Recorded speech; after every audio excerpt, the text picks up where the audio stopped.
Let me ask you something. Would you give 10 years of your life to a company, show up early, stay late, do extra work every single day, only to be passed over for a promotion you've been chasing for years? That's exactly what happened to Tom. But there's another worker, Tim, who played the game differently. And his story shows us why quiet quitting isn't laziness, it's survival. Tom has been with his company for a decade. He comes in early, leaves late, helps his team, takes on extra projects. For 4 years he's been pushing himself to prove he's management material. When his boss finally retired, Tom thought his moment had come. But instead of promoting him, the company hired someone from outside. 10 years of loyalty, countless unpaid hours, and in the end, nothing. Now let's look at Tim. Tim is also a good worker, but he doesn't kill himself for the job. He does what's required, he shows up on time, he leaves on time.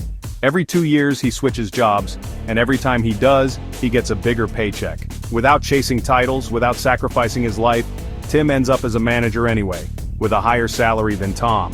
So here's the question. Who's actually winning? Despite the name, quiet quitting has nothing to do with quitting your job. It's about quitting the idea that your job is your life. It means doing exactly what you were hired to do, nothing less, nothing more. You work your hours, you meet expectations, and when the clock hits 5, you walk away. For decades, we were told the only way to get ahead was to go above and beyond. Stay late, volunteer for extra projects, show loyalty. But today, millions of young workers are asking, why? Why give free labor to companies that see us as disposable? And that simple question is shaking the system. Older generations were raised on a promise. Work hard, stay loyal, and you'll be rewarded with security. But that deal is broken. Loyalty doesn't guarantee promotions. It doesn't guarantee raises. It doesn't even guarantee job security. In fact, sometimes the most loyal workers are the first ones exploited, because bosses know they'll never push back. That's Tom's story. And it's the story of millions of workers around the world. Quiet quitting isn't about doing less. It's about refusing to be exploited.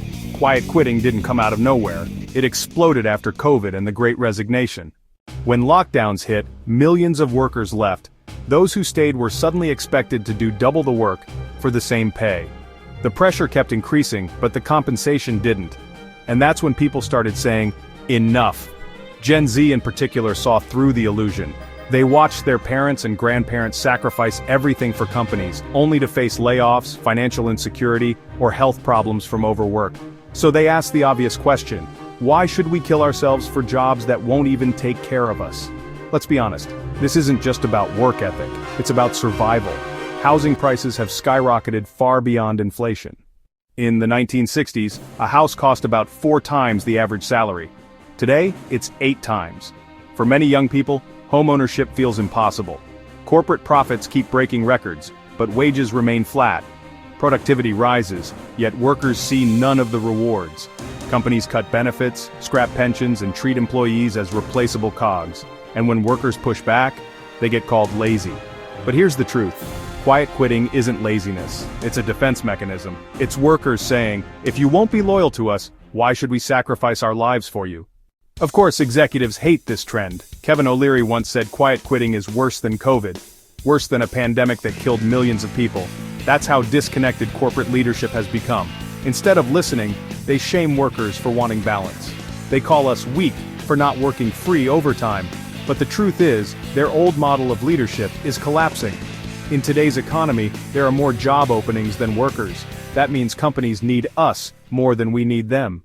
The smart leaders of the future won't be slave drivers. They'll be mentors who build trust, purpose, and community, because money alone won't keep people anymore. This is where Gen Z is different. Unlike past generations, we grew up with the internet. We know we have options. You can flip products on eBay, you can freelance online, you can start a YouTube channel, build a TikTok, launch a small business from your bedroom. For the first time in history, a 20-year-old can make a living without ever stepping foot in a corporate office. So why would anyone stay loyal to a company that doesn't value them? Now let's be real. Technology cuts both ways. Automation is replacing jobs, AI is reshaping industries, and corporations will always chase efficiency. But technology also gives workers more leverage than ever before. Quiet quitting itself became a movement because of TikTok. Millions of people across states and countries realized they weren't alone. That's digital bargaining power. That's the seed of a new kind of union. Quiet quitting is also about mental health. For years, burnout was treated like a badge of honor.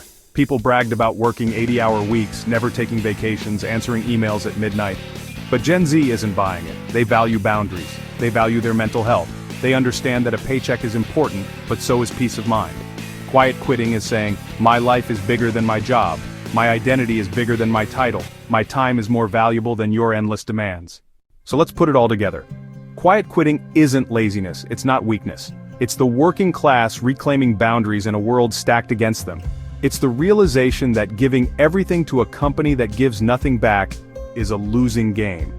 Gen Z is changing the rules, not by storming out, but by refusing to play a rigged game. By working smarter instead of harder. By using jobs as stepping stones, not life sentences.